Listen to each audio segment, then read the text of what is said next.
Did you know that if you live to be 80, you'll have only about 4,000 weeks of life?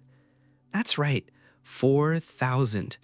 And many of them are already gone.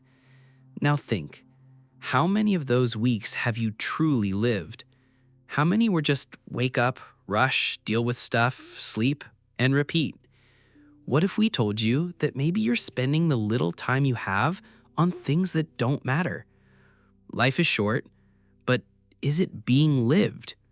In this video, we're going to show you why you might be spending your most precious time on things that have no real value. Everyone says time is precious, but few act like they believe it. We rush, meet deadlines, put out fires, fill out spreadsheets, and in the middle of all that, we forget to ask, what is it all for? This video isn't just here to motivate you. It's here to make you think. Think about the time you have, how you're spending it, and most importantly, if it even makes sense to you. Because in the end, maybe the biggest problem isn't a lack of time. It's where we're spending it. Imagine being born with an invisible clock on your wrist. It starts ticking the moment you're born, and it only goes down. Here's the catch. You never know how much time is left. Still, you live as if you'll last forever. Buying things you don't need, arguing with people who don't matter, worrying about things you can't control, all while the clock ticks on. Tick-tock. Tick-tock. The problem is no one told you the race had already started. You slipped into it without realizing. Study to pass a test, pass to study more, work to earn money, save to buy something, buy only to feel empty. Then you sprint toward the next goal. But what if time runs out halfway through the chase? Would you be able to say it was worth it? Life is short, but no one gave you a manual for how to use it well. They just said, go live it. And so you did, without much thought, like a hamster on a wheel, spinning, but going nowhere. If you don't know why you're running, you might end up spending your whole life heading nowhere. Have you ever opened your phone just to check a message and looked up an hour later? Now imagine that happening every day for years. How many hours, days, weeks have you handed over to the algorithm? The thing is, these little detours don't seem dangerous. No one wakes up saying, today I'm going to waste my time. We just take a quick peek, just for a second. I'll get to it later. But that just comes with a cost, and it adds up. It's like a leak in a bucket, one drop at a time, until the bucket is empty. And we don't even notice. These distractions aren't harmless. They drain what you hold most precious: attention, presence, energy. They steal your days quietly with surgical efficiency. And the scariest part? After a while, you don't even miss what's lost. You get used to lack of focus, lack of purpose, lack of yourself. Today's small detours are tomorrow's big regrets. And maybe, when you notice, the time left is only just enough for regret. Since childhood, you've been told what you should do.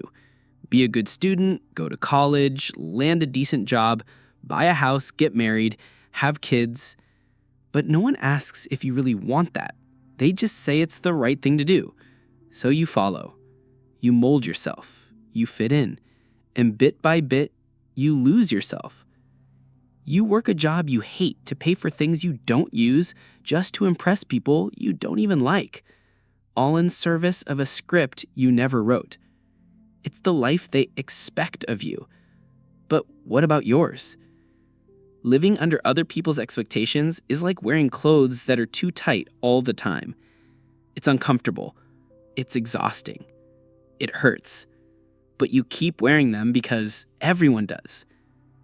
What if you paused for a moment and asked yourself, what do I really want? The answer might scare you, or surprise you, or free you. When you live to please others, you leave you out, and that bill for self-abandonment always comes due, sooner or later. You wake up, grab coffee on the go, sit in traffic, work all day, come home, eat whatever, watch something without even paying attention, and then sleep. Wake up and repeat. During the week, you survive. On the weekend, you try to live. But you're too tired to enjoy it. And then it all starts again. Can you remember the last time you felt real enthusiasm? Waking up excited for the day ahead? Having a reason to get up beyond just the alarm clock? Routine swallows us so subtly that we stop living. We just function. But life wasn't meant to be endured. It was meant to be lived intentionally, with sparkle in your eyes, with purpose. And purpose doesn't need to be grand. It doesn't have to change the world. Sometimes it's doing what makes you feel alive. Spending time with your child, writing, tending to plants, teaching someone, simply being at peace. If your routine doesn't bring you closer to what makes you feel alive, maybe it's time to rebuild it, because repeating isn't the same as living. Today, everything is urgent. Replying to messages, fixing problems, paying bills, meeting deadlines. There's so much urgency that the important stuff always gets pushed aside, and the later almost never comes. We live in a world that rewards speed, not direction. You're valued for how much you do, not why you do it. And in that race, the things that truly matter get left behind. It's like running on a treadmill. You run, but stay in the same place. And what really matters?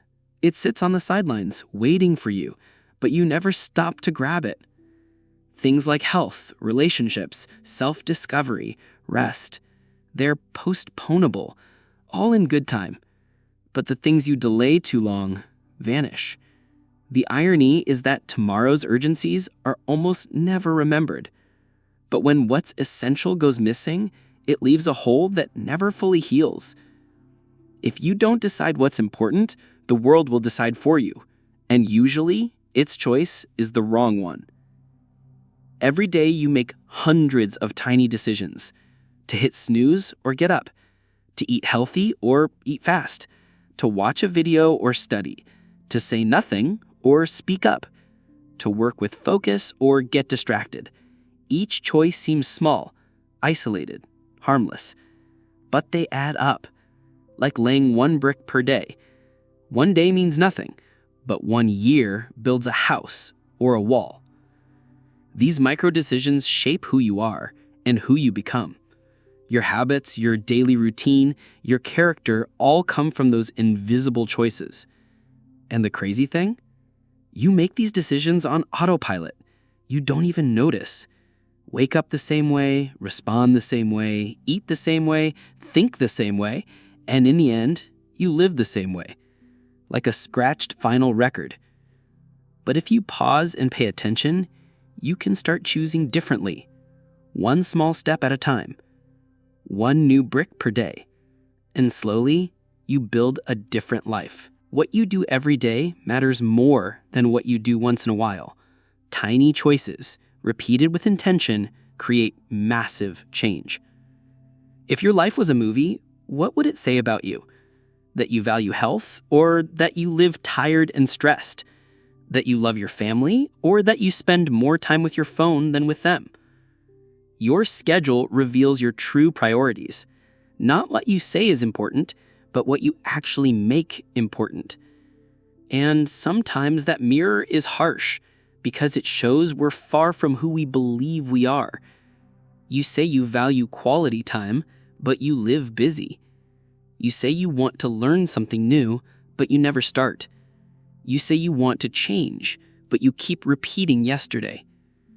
The problem isn't inconsistency. It's unawareness. We simply don't see ourselves.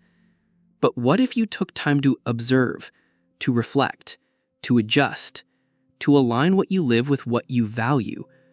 That changes everything. Because when you live in accordance with your values, life begins to make sense. Your routine is a reflection of your values, or the lack of them. And the only way to change your life is to change what you prioritize every day. Have you ever felt like you're living on autopilot? Like a zombie. Body present, mind elsewhere. You wake up, get stuff done, respond to emails, smile on autopilot. But inside, you're empty. Not feeling, not connecting, not really living.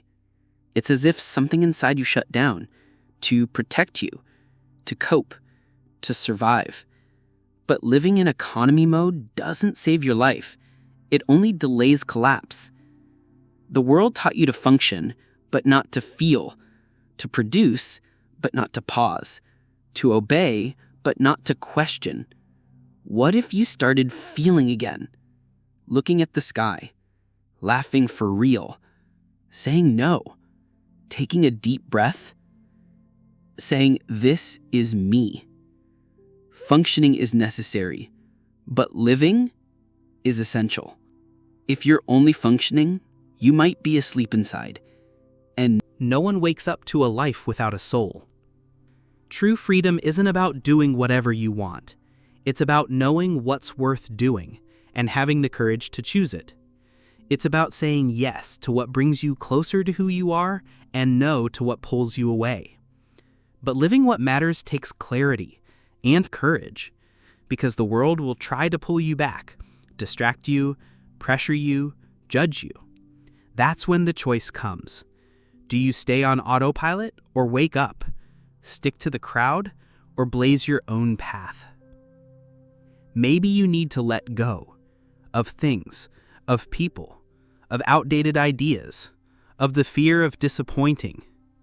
Maybe start small. A new habit, some time just for you, a more conscious choice, a moment of real presence with someone you love. And bit by bit, life starts to change, not because the world changed, but because you changed, because you decided your time is sacred and deserves to be lived with intent. Living what matters is a daily choice, and each time you choose the essential, a bit of your freedom comes back home. Life is short, and that's not a sentence. It's an invitation to wake up, to notice where your time is, to decide what really matters. Because one day your invisible clock will stop, and the only question that'll matter is, did I live on my terms or just exist? May this video be your starting point for you to stop running without direction and start walking with intention, with presence, with purpose. Life doesn't have to be perfect, it just needs to be yours.